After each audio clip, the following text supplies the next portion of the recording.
alors ne balma anya kuma segu tumara li politologue te pinira ko balma nouvelle chamamba de baby nouvelle fola fola jumeye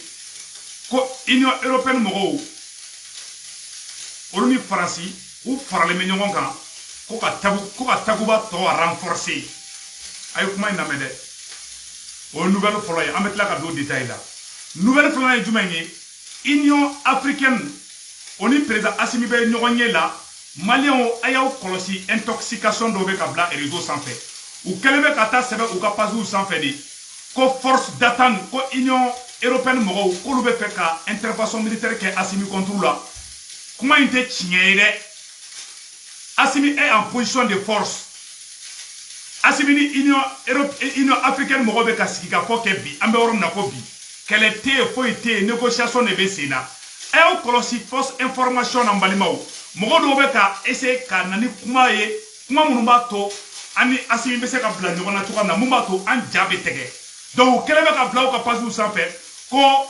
ou ka intervention militaire ko union africaine ko kale be farasida ko ka intervention militaire ke Assimi contre la tiente kuma ye bi tiente kuma ye sini aw kanada kuma ina kuma mumbe union africaine ko ka Mali transition union africaine ko d'abord ko CEDEAO mo ka sanction wuli ka bo Malika Union africaine nous le faut. Quand c'est là que sanction mouliko kabo Malika, quand c'est pas bon. On va y aller à Assimi be position de force de là. Comment flana tukuni Union africaine, c'est là où on élection que mois de février là. Union africaine ko lube sankele ani kalonani de di ina ko Algérie mou proposé. Union africaine mo ko lube sankele ani kalonani ko di Assimi ma ko ka transition organisée au Konana. Mbalimaou, au kuma fana fora Assimi ko ka ke sans fly donc ou be tremel de la problème té kono tuguni anya me ko gawo menaka ou be asongo anga mogodo fana bora utara uye Francis Surasu baliku teteme mbalimaou ango oro la jefolo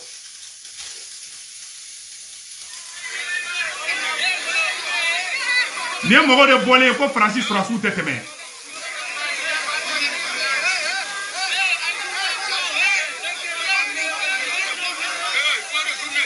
voilà Francis Surasu de mbeka mouvement ke mogo de farla nyonga ko Francis Surasu ku tuto ka teme balima wa ira ka fo ambe kele mun no fe kele me ka babo président Assimi Goïta kadi politologue Malien ambe ka président Assimi Goïta deme mangana deme ngalonka nebe kuma chama fo mogo chama ta famia camarade do bora ka taka woglon tando fo e réseau do ka ateteme erkelenka comme mon ko ou bien comme manamana kando fo ore ko so ni aye Mali justice te vidéoman bonya ou ta activité bonya parce que entre nous même nafigu bana jahilu bana mo kella bana ado tarisi aro kambe be ditikena ambe ko ka abala France ambe ko kambe Assimi fait ambe ko kambe transition fait ambe ko kambe Mali fait mais jahili do bora katisi kono comme modo be ka kule o te mo wore o se ko tumara di comme modo be ka kule ko Assimi ka accord tike ka bo ani francité ko accord ka tike ka bo ani francité ko lut mo ko were lafia entre nous même en mettant nous formatique tandi imaye c'est des gens très limités voilà des gens qui se disent des patriotes voilà des gens qui se disent des intellectuels mais pour mourir ne tegara chamana a chamantara ne kofe amodo wula ne kofe katane to ko tien Assimi nunuye ay se tumara toye mais ne ka radari a be irane la Mali jeunesse ni ou fara ɲɔgɔn kan wallahi farafin man ɲi wallahi ni sara farafin nɔfɛ i sara fu la mais ne b'a kɛ ala kama ne tɛ kɛlɛ kɛ ko Assimi ko ne tɛ kɛlɛ kɛ ko dɔ ne b'a kɛ Mali kanu de bɛ ne bila la awa moi je suis un visionnaire ne bɛ ko natɔ de ka kɛ ne ta tɛ ko ka Assimi buruja ne ta tɛ ko ka gɔn Assimi kɔ moi je suis un politologue a dɔw yɛrɛ kumakan ko non ko n'an tilara terroriste gɛnni na kuma min na k'an b'a ɲɛsin Faransi ma e ni ala cɛ o tɛ kunfin kuma ye a y'aw kɔlɔsi o la koyi u bɛ k'aw bila fili de la dɛ Faransi kɛlɛli kɔrɔ tɛ ka terroriste gɛn Faransi kɛlɛli kɔrɔ tɛ ka Francis Surasu ko fa dɔw b'a fɔ ko ni Francis Surasu ko Mali kun bɛ ka dɛsɛ ka ko kɛ kunu ko Mali bɛ ka se k'o bɛɛ kɛ bi ko donc k'an ka fara ka bɔ Assimi la i m'a ni président dɔ nana dɔrɔn n'i ko k'i b'a redresser dɔrɔn lakɛni dɔw bɛ bɔ u bɛ taa président défense ta a dɔw taara fɔ Surasu dɔ ka taa ne tɔgɔ tiɲɛ mais ne bɔra bɛɛ kalama ne ko ka di Assimi ye bi ne ko ka di les 5 colonels bi problème tɛ n'u si cɛ mais Mali c'est-à-dire faso denjugu ka ca quoi olu be se ka kuma jugu jume fo pro ibeka o mabi olu yere be ko de ke ou be asimi ko kella o te mali ko kella o be ka ke kun fo na mbodo ala nyebe bela ne se vous tourner je ne suis pas complexé face à Assimi ni à aucun de ses colonels je fais ce combat pour le Mali mogo be kuma kika koja mogo ye inafigi mogo be kuma ko fa mogo ke est apprécié inafigi de ibe kuma ni kadi ala ye wallahi ala ti la bla mogo chier ne se vous tourner ne te mogo ko kella ne be ka ke ala kama kira kama te war ko gayana mafam aka bon ko ate anapate dungu mbe ka adama de ni kisili mbe ko deke awa mbe kuma fo a bebe à 90% bebe ke ni jahilu be tu sigi antenu na ku ke Assimi ga jeliba wiye non mogo do be ka u jatige aw kan dawla o te mogo re politologue de awa politologue ya ko ay ni video garder Assimi ya erreur ke ni ya mbe Assimi la dibi Assimi de la ka erreur de ke kateme Assimi de la ka janfa ni kolonel de la ka fo français flow fagali munke ni kolonel kelo do bora ka tugu français ko ka français defacita ante fe o ka bi o flou de kono orato ambe ku prévenir sinon kadi Assimi te se ka ja awe ka temanka mais ambe ka Assimi prévenir qui nous fout la paix ambe be maliko kala nya chama ga numéro bloqué ka bonku o entre parenthèses ni o bana peu moi je parle de ce que je veux français kele korote ka ta terrorisme kele français be kele ni be Mali libéré ibe Mali libéré physiquement o e ka terrorisme kele psychologiquement ni ma jamana libéré ni jamana jugu gain ni ma akilnata nani akilnata do ye akilnata ani Assimi ko français surasu kana marfa ci ko ka clotilde donc yala ou be son te tera ka bo Mali kono Florence parli kuma na sanno ako ko olu te ta ka bo Mali kono force to ko ba Mali kono o ye français ka force de o ye takuba o ye tamasheki kande ay kuma na ma video partager tien be ka soro force ta ko mo o te na do were ke o na groupe armé de protéger awa o be fe ka zone tampon de ke Mali kono nous tora Mali kono ani Assimi accord woloti ka da kunka billahi ni mogo te ta ka bo Mali kono ani Assimi ko français surasu ayaw da so kono aka da tuba odala o dala kan kuma kan mu be bo o be dugu ci ka te mo be marfa mu ci c'est ce que ces gens ne comprennent pas on ne kosango en tout fait on ne kosan ni be français kele ita kele doucement ita kele ni diplomatie mo ne ka diplomatie fo ou ta donné c'est des escrocs ou ta rusigi antenne na mana kan fo là non kele be keta o te kele donné on na ne soro kele na mbo fo et je le dis haut et fort Malion, nous me pata kauna, tanga Assimi toye, Assimi ba don, ka ibeka fana nale, na on be ibeka la di. Ça dit la kendo fana bora, non ibeka ba don, stratégie de do. Ni présent filila, na me fa ko la clé, ou va ko no ko stratégie de, o ye jahiliya de, o te présent de meyi. Qu'on se dise la vérité. Ntegara chamana fo kan tu ko fe. Ambe temo o page là. Malion, ambe be Mali febi, ambe be fa Mali nga libéré, mais faso te jon galunga, faso te libéré galunga, faso be to chinye di kan. Avec Assimi tebe ni Assimi binabi crise karsaki be so mene moi j'aime Assimi plus que eux mais en vision te kelenye ne be Mali de bla fin be sans fait olu nyebe Assimi de la ou be mogo ko kala de la ou te Mali ko kala la donc oro fora ka no bula ni be français kele et te fin doni français mogo mi ye colonisé ke be diplomatie genoye ko non fando ere ba fo ko ni Assimi ye français koro ko français be dimi ko ka balibla ani français ante chia kelenye Amem maloya atla parce que uma tubabu ka psychologie de donc ou te fam donc oui abo tamana kule na ko aba la France ou tamate ko donc oui be ka chien de fonyana ni be France ko ay horonya la ni ko do ke frafina be dimi abo ko dabla to te horonye ani horonya masiso kele ngono ali ni Assimi tige makoron te malibla voilà la vérité il ne voit pas ou ta psychologie donc ne debe tubabu dugu la nye kalan ku fe ou ka diplôme ngolo mbu jogo don mbu tabolo don voilà la vérité balimao anga tema nanga sujet to yi sisa mali be niveau mena bi président Assimi ko tambe conseil kelendima mo ga mun na ikrefe ado na nye keleke ou be ta sa be ta Assimi krefe la ula Assimi akolo si se ku tungara la Assimi ni tila die ko no ka teme se ku tungara ka mais ne bi i deme chien de kan ti deme ngalunga nte nafiliala nte jahiliala nata te moko kan président ibeka ene reçoit Karim Keita ube ene reçoit et Alpha Oumar Konare denge ko dugukolo Konare aka lagareni ne segu tungara yo kalan yaro ni bitene mo fo onyana ne o kalan Alpha denge président de ne complexe lente président nyakoro ne be tien fo Assimi ngena Assimi sigile nye na nye ne tien fa ngena ube ndonye mo gomini mais wallahi Assimi kadini mais afila ka teme adela kan jafa ka teme cheni trouble ni tourner tumuble be buli Surasu de la kan janfa flaw fagara punti oni go farasi de do surasu bora ka farasi defensita crime metemoka non mo ko ko farasi korkor ame ko pousser kangula clé anyame façon mogo au ko tradition jeli bado la o be ka boka kuma ta ka kina fo nebe ka footne de wuri ina fo nebe fe ka asimi déséquilibré de abisela ka asimi fe ka temeneka ni fanyman to mabaga ko kalete nyako abina mu ko du abe fe non ne ya ne preuve de patriotisme yira malla yani ngana États-Unis ne Thierno Ndiaye kala ouverture média la ne Ibadia Kamara ne mogo munu kala bado iri jere menna moi je ne vais pas du coq au l'âne je le dis mes quatre vérités awan tigara mogo chamana a chamanta te aba France de mo azanda mbubula anya bala mais on se voit des yeux anya be nyona mais ne testera mogo shinya ni glon na bebi ça prouve ma puissance de feu parce que ni ne sujet ta droit be traumatiser awan ne be asimi de ne be ka asimi de me ka tema obeka ne be ka demeni horonya de ne be ka demeni clénia de awa ne be asimi sauver quand toi États-Unis m'a sauver Malina fona ka soro barkata ko ni barka ba ko be ne ka kuma kana me horon yerewolo mo ngani nyuma no ne metro obe sinogodi mais mami ni horonya ma si sauver ngono ne ne kuma kama abi tobi de abi i déranger de parce que la vérité fait mal mais il faut la dire c'est vous ton arabe ça tient de no fait ça asimi no fait mais ça Mali de no fait voilà ma vérité. Et voilà le Mali sera sauvé. Ah, avec la France, gagne, quand France sera sauvé, Bali, ou quand la yala, ou quand on Mali kono. France de Mali, il reçoit Duguchi. Ou y a opposition, vous voulez, Vladimir Poutine contre là. Avec la casse, il reçoit mon offre. Vous pensez que quel est d'amener? Quel est mahal d'amener follow? Abenana, quel est mahal d'amener follow? Abe Amadou Koufa, terroriste, quel est bon appel? Amadou Koufa, Bebola, mais quel est de ma follow? Quel est mahal d'amener follow? Mais Malion, Beka Asimi soutenu, Beka Tumu Asimi ko. Ne asimi bina o Mali bine wallahi mbe asimi bife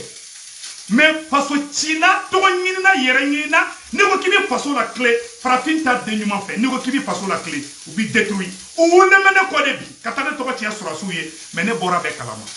ayene to ko ja surasu de jahiliya nde mo to ko fode adona ngeliti ke nyoko fait adona ngeliti ke nyoko fait o kuma ka surasu frapper surasu ye placé dans do madron o lu kara surasu ka avocat défenseur de bikoy ni surasu to ko fo a bi se ka do fo muno ibe ka mogo ma a bi se ka fefo iba ka mogo ma dia parce que vous êtes là à faire la même chose avec Djeliba là te Mali jola mais ne be Mali jole là n'était asimi défensif avocat défenseur mais ne be Mali jole là na asimi munga na mai ne bo fo bien awa asimi be kuma kele fona fingena bi élection présidentielle c'est la flèche président asimi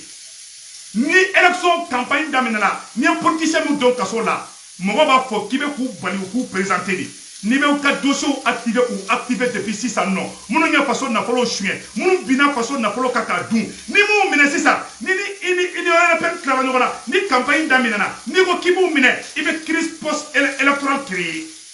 awa asimi ni mi kolosi e be mogo mi ke Mali présent ni mi kolosi France be tla ka doino tigi Joseph Kabila Laurent Désiré Kabila dengue Joseph Kabila fanga bla kadi Tshisekedi ma Tshisekedi chunai asimi horon na me bilay ala horon na me de horon e mogo jumenge aba faso fe aye faso bla aka intéressant fe olu la me Djeliba munumbi kerefe Djeliba ya la saraga dilanu les petits chômeurs les vauriens munumbe taka perna ka ke inafo antoye asimi jugude faites beaucoup attention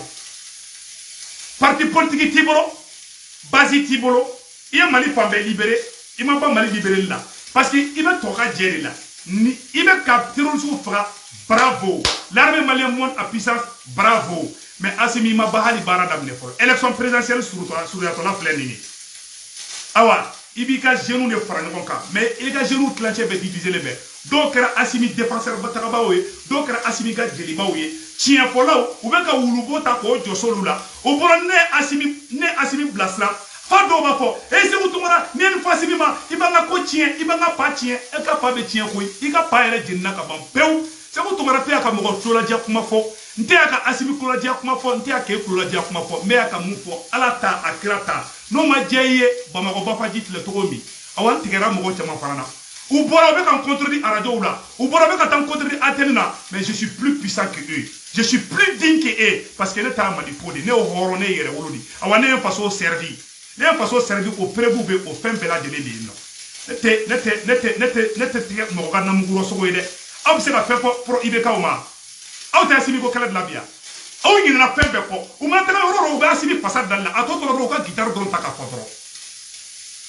donc an bɛ Asimi fɛ wallahi n b'a fɛ Ala b'a dɔn moi je suis pas hypocrite et puis n bɛ ka dɛmɛ tiɲɛ de kan mais a delila k'an tɛrɛ ka tɛmɛ o ne cɛ b'a muso furu sa ka tila k'a fɔ ko muso kana taa so dɛ ko muso ka to a ka salon kɔnɔna na e ni Ala cɛ o furu sa ye aw Asimi ka faransi gɛn u bɛ k'o kɛ i n'a fɔ olu b'o dɔn aw tɛ géopolitique dɔn aw tɛ tubabu dɔn bilahi a tɛ tubabu dɔn tubabu de ye irisiw ka dugu ci fa dɔw b'a fɔ ko an tila terroriste kɛlɛ la k'an bɛna faransi kama faransi bɛ ka Hollande mɔgɔw filɛ ne kana n'u ka fɛngɛ ye a ye nin yɔrɔ lajɛ n bɛna nin yɔrɔ yira a ye vidéo partager diɲɛ bɛɛ ka sɔrɔ a y'a lajɛ dɛ a ɲɛ bɛ nin avion na ni avion bɛ ka taa Mali la de ni avion bɛ ka taa Mali la de force takuba mɔgɔ bɛ ka taa ni avion de force takuba mɔgɔ bɛ k'i renforcer de u tɛ k'i renforcer dɔwɛrɛ la u bɛ k'i renforcer u bɛ fɛ ka sema mɔgɔw de dɛmɛ e de bɛ minnu y'an ka mɔgɔw faga faransi tɛna to Mali la dɔwɛrɛ faransi bɛna to k'olu dɔrɔn de dɛmɛ Mali n b'o yɔrɔ de ɲɛfɔ ɲɛna o de kosɔn an bɛ fɛ Asimi ka fanga in ka ɲabulu an bɛ ka Asimi dɛmɛ mais an kana kɛ mɔgɔ ko ye an kana taa ɲɔgɔn classer an camarades bɛ kaso la wagati min na an bɛ k'an yɛrɛ faga u ye dɔw bɛ ka bɔ k'i da fanga kɔ ka nkalon kan hɔrɔnya bɛ yɔrɔ jumɛn aw bɛ se ka dɔ fɔ aw bɛ se ka fɛn fɔ minnu bɔra fanga la aw tɛ k'olu jogo de kɛ bi cɛ an ɲɛbaw la an ɲɛbaw ja la aw n tigɛra caman na n y'a caman ka numéro bloqué k'a effacer ka bɔ n kun franchement tigɛra mɔgɔw la a ye mɔgɔ ko yɛrɛ nege bɔ ne la bi walayi o jeune ma don kaso la ko ne ma wuli ka kɛlɛ kɛ Arasbat donna kaso la n ye kɛlɛ k'a la ne Abdel ne kaso kɛ ne ye kɛlɛ k'a la je suis digne et j'aime tous les Maliens mais jeunesse ni mun y'a to famaw tɛ vidéoman considéré u tɛ activiste fɔlɔ activiste esukɔrɔw de bɛ taga ɲɔgɔn tɔgɔ tiɲɛ présidents ye u bɛ taga ɲɔgɔn gâté famaw ye ne ka aradara dɔ bɛ surasiw kɛrɛfɛ o ko Segu Tunkara k'e bɛ ka kule don o don k'an k'aw fara ɲɔgɔn kan k'aw yɛrɛ dama de bɛ ka na ɲɔgɔn tɔgɔ tiɲɛ anw surasiw ye yan aw bɛ se ka nin kuma in mɛn a dɔw bɛ kule la sur les antennes u bɛ taga an bɛ taa ɲɔgɔn tɔgɔ tiɲɛ Asimi ka bureau kɔnɔ u bɛ taga a dɔw kɛ i b'a fɔ u b'a si Asimi ka salon kɔnɔ a dɔw taara kasi Asimi ye ko Asimi kalan kɛra Segu Tunkara la Segu Tunkara man ɲi mais Asimi je ne suis pas complexé face à Asimi n bɛ fɛn mun kɛ n t'a kɛ Asimi n b'a kɛ maliyɛn denw de Ala ɲɛ bɛ n na a kira ɲɛ bɛ n na walayi bilayi n ye n ka ko di Ala ma Asimi kumana ne fɛ a ma kuma ne fɛ ça me met polo kɛra Asimi n ka bonya b'a kan wala a ka di n ye walayi Asimi y'a ni di foyi man ka Asimi sɔrɔ n bɛ dugawu kɛ Ala kana fɛn fana k'a la a hami de bɛ n na a ka di n ye de a ka filiw n bɛ k'o de corriger foyi kana sɔrɔ e bɛ k'i ka jamana dilan taɲininaw bɛ yen nɔ caman bɛ kule ko Mali ko tɛ dɛ piya ko de don u si tɛ Asimi ka erreur fɔ ne kelen dɔrɔn de b'a fɔ n'u ye cɛ o ka fɔ n'u ye cɛ o ka fɔ u tɛ kariya t'u la yɛrɛwoloden sigilen filɛ Amérique n bɛ ka tremblement de terre bila bɛɛ la bi ni n kumana dɔrɔn u bɛ taga n contredire u b'a kɛ i n'a fɔ ne de bɛ fɛ ka Asimi bin mais olu bɛ ka Asimi lawuli de jusqu'à ce que n tigɛra dɔw la n bɛ ka dɔw nɔfɛ kɛlɛ kɛ u bɛ t'u sigi ko non ceux qui disent que Faransi ka gɛn Asimi c'est ce qu'il doit faire fa dɔw bɛ sigi ka diplomatie définition fɔ e bɛ diplomatie fɔ ne ɲɛna quelqu'un qui est en train de faire sa thèse en doctorat en diplomatie e b'o fɔ ɲɛna qui a prouvé dans son pays qui est en train de prouver aux États-Unis qui a fait des voyages e b'o fɔ ɲɛna quand je parle n bɛ mun fɔ a kɛmɛ a 90 bɛ kɛ o tɛ kɛ yan mais an ka ɲɔgɔn bonya jamana in kɔnɔ sa maliyɛnw Ala ka barika don Asimi na maliyɛnw a ye tugu Asimi kɔ walayi ne tɛ Asimi labila mais a tɛ n dɛmɛ nkalon de kan n'a filila o bɛ fɔ awa sinikɛnɛ ye sini ye an bɛ kuma bɔ o dɔrɔn de kan mais ne ni caman ka hadamadenya n t'a fɔ i b'a dɔn walayi maliyɛnw n bɛna fɛn dɔ yira a la dɔ bɛ kasi di a b'a dɔn nin yɔrɔ la ko farafin man ɲi bilayi ne ɲɛ c'est à dire n sigilen dabali banna de quoi o bɛ taa surasiw yɔrɔ ka taa n gâté surasiw yɛrɛ b'a dɔn ne bɛ tiɲɛ de kan o yɛrɛ b'a dɔn ne bɛ tiɲɛ de kan o ye dɔ fara ne ka lɔbu de kan a bɛɛ n'Ala cɛ aw yɛrɛ n'u caman na dɛ n'a fɔra ko camarades bɛ minɛ k'u lebu k'u humilier aw yɛrɛ jɔlen ɲɛna aw tɛ fɛn f'o la u si tɛ se ka kariya ka tiɲɛ fɔ an ka to sisi kɔ an ka to tiɲɛ kɔ ka IBK to yen u y'a dɔw minɛ n'an wulila ka mankan ci k'u ka bila o ma bila parce que o bɛ tulujini min Asimi kɛrɛfɛ hali n'u tɔw sɛgɛn tigɛra olu kana i plaignent an ka to Asimi kɔ n'an ye jama labɔ a bɛna fɔ ko Asimi an bɛna Asimi ka fanga déstabiliser parce que u bɛ tulujini min yɛrɛ Asimi kɛrɛfɛ ka IBK to yen kuma kun tɛ fɔ parce que u n'o fanga kun tɛ fankelen fɛ aw bɛ se ka fɛn fɔ pro IBK ma o la aw de bɛ justice ko fɔ ɲɛfɔ ɲɛna bi fɛn mun bɛ yen nin ye justice de ye Zomba kulew sutura fɛn ko ye justice de ye Bakar Togolo de la fémina ou date Maroula. Abitu ski de capitaine contredit. Abisela Bounyanna, Jomba Ambouyanna. Qui va nous respecter? Aïrabe Katara Yogona Gouchi sur les antennes. Aïrabe Katara, Kolonadouka Bureau, la Katara Yogona Gouchi. Vous pensez qu'on va nous respecter? Il y a évidemment nous qui avons fou paye, Mundo, Mondronedo. Aïe, Ideka Edidomina, do et Nafigia d'Amna Ideka Kerefeka, do ou gâté. Do Tara Karim Keta Oragata, do gâté. Voilà, Mali, je ne sais pas si je suis désolé, mais c'est la vérité. Mais moi, je suis honnête et je n'ai rien à me reprocher. Et je suis très fier de Assimi. Et je vais aider Assimi en toute dignité, en toute sincérité. Et je vais prier pour que Foykara Assimi soit. Avec un célibé, un pochikan n'a pas fait. Avec un aladélide, à la place nous serons. N'est avec un autre démocrate. N'est avec un barachamanko kola. À la bien bébé nganigela. Mais n'est pas de tout là. Assimi ka conseiller, n'est pas warren sera. Assimi ka conseiller, quel est ta sort? Ce que je gagne par mois, les conseillers de Assimi ne gagnent pas. Alors ça vaut ça. Amérique Karigoy, Awante Bola à Takata Orochi, mais même façon de main. Mais Malion, on a tien fort. Voilà, n'a pas tien fort façon intelligente. Ça dit galantigala ou n'importe de banque, c'est un façon de quoi. Des opportunistes, soi-disant, à qualité ça. Mais Malion, on a intégré du roman. N'est pas galon, ou t'as de tien. Ou bien quand tu tiens, ou bien un complot flair de 35 contre là. Donc, quand tu tiens, Sorosu Kerebe kan mascarade kan ke fenjugu ninge. Donc il faut sur les antennes quand on a eu ce coup à Kogare. Parce que moi je suis une machine. Ni glone là, ni sacrifice min ke mali, ni tam perdu mari, ni client ni horonya kele ko konamina. Cheche ni glone na ko be kari. Baraka men na tashi là. Et mo be glone.